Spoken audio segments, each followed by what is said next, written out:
नमस्कार साथियों, मैं हूं आपका होस्ट कुलदीप सिंह पुनिया और मैं लेकर चलता हूं आपको न्याय की दुनिया। न्याय की दुनिया की बात करें तो साथियों, मनीषा मामले में पूरा संसार न्याय का इंतजार कर रहा है। और आप विडंबना देखिए, मनीषा मामले में सुसाइड नोट का जिक्र किया था और सुसाइड नोट पर प्रेस कॉन्फ्रेंस की थी हरियाणा के सीनियर आईपीएस वाई पूर्ण कुमार ने, जो अब इस दुनिया में नहीं रहे और उन्होंने आत्महत्या की।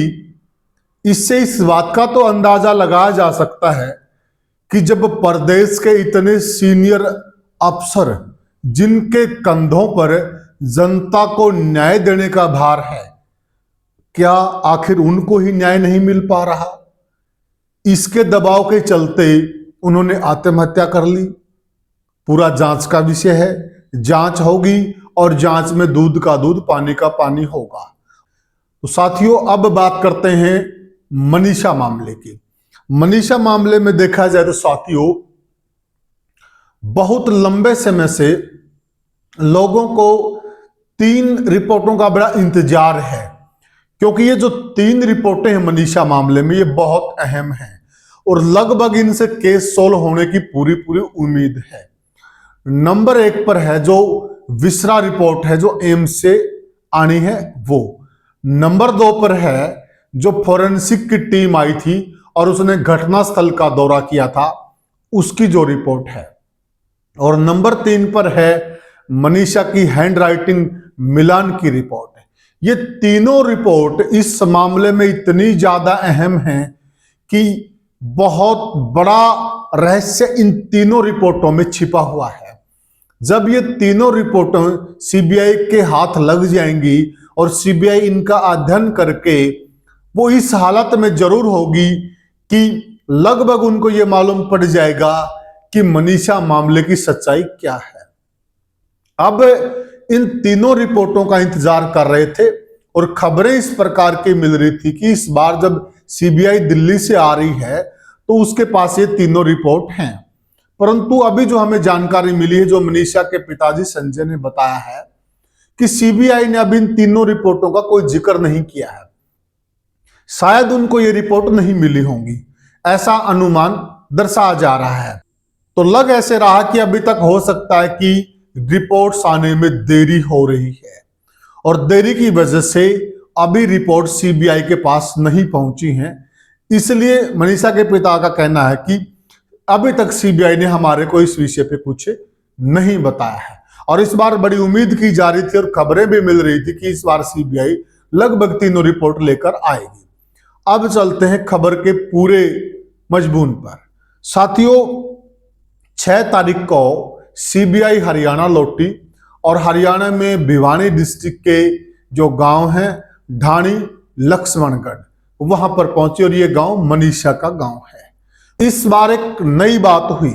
नई बात क्या है कि पहले जो जानकारी मिलती थी, पहले अधिकतर जो सीबीआई पूछताछ करती थी वो मनीषा के पिता हैं जो संजय कुमार, उनसे पूछताछ होती थी।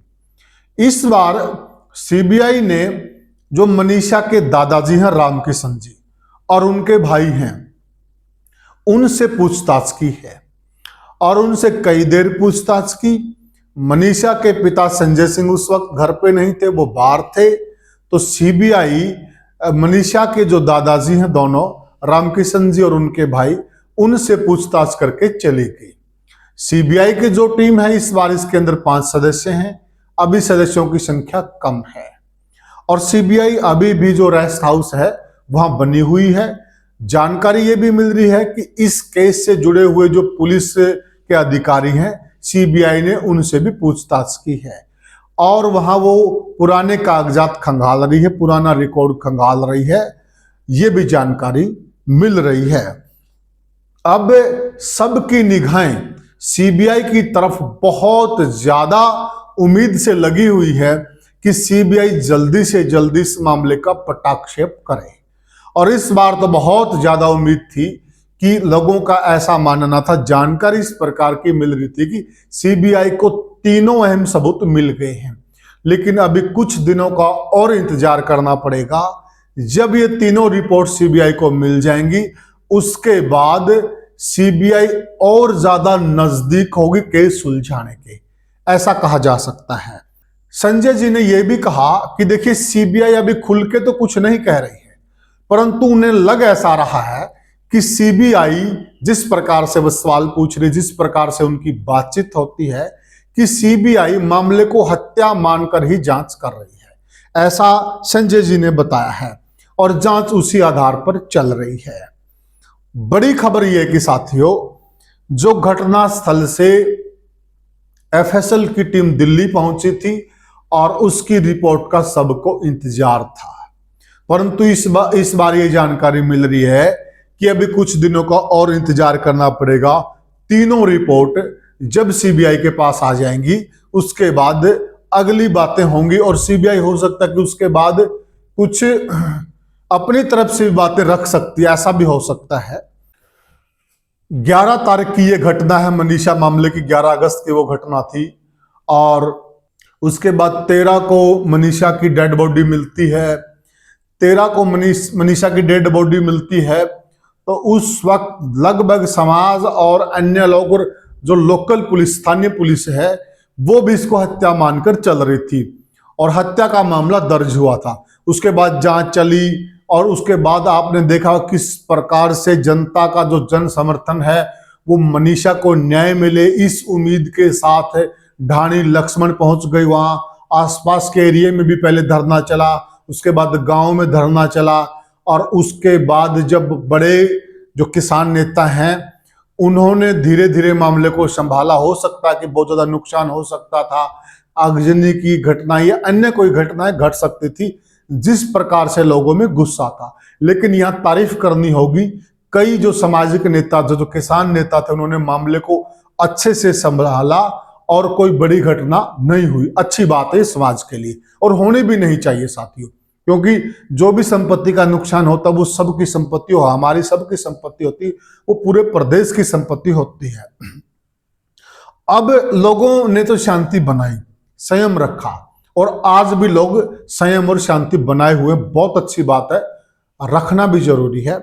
अब सभी लोगों की निगाहें हैं, उम्मीदें हैं, वो सीबीआई पर हैं और सीबीआई से सभी लोग ये मान के चल रहे हैं कि सीबीआई बिटिया को न्याय दिलाएगी और हर हालत में बिटिया को न्याय मिलेगा।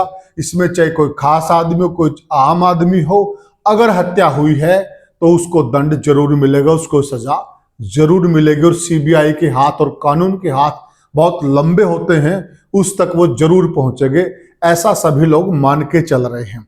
तो साथियों, अभी हमें मनीषा मामले में हमारे पास यही नई अपडेट थी। इसके अलावा हमारे पास जो भी कोई नई अपडेट होगी फिर हम आपसे जुड़ेंगे, फिर हाजिर होंगे। तब तक के लिए राम राम।